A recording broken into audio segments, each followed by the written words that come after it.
امام مالک رحمہ اللہ تعالی بدعت کی تردید کرتے ہوئے فرماتے ہیں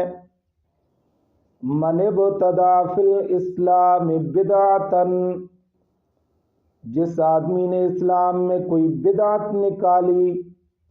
یراہا حسنتا، جس کو وہ اچھا خیال کرتا ہے، فقد زعم ان محمدا صلی اللہ علیہ وسلم خان الرسالۃ، پس تحقیق اس نے گمان کیا کہ بے شک امام الانبیاء صلی اللہ تعالی علیہ وسلم نے ادائیگی رسالت میں خیانت کی،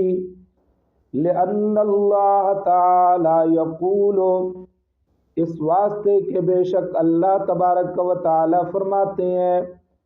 الیوم اکملت لکم دینکم الآیہ، کہ آج کے دن میں نے مکمل کر دیا تمہارے لیے تمہارے دین کو، فما لم یکن یومئذ دینا، پس جو اس دن دین نہیں تھا، فلا یکون الیوم دینا، پس وہ آج کے دن بھی دین نہیں ہے۔ تو دین وہی ہے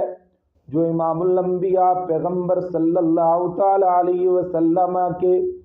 زمانہ مبارکہ میں مکمل ہو گیا۔ جو اس دن دین نہیں تھا وہ آج بھی دین نہیں ہے۔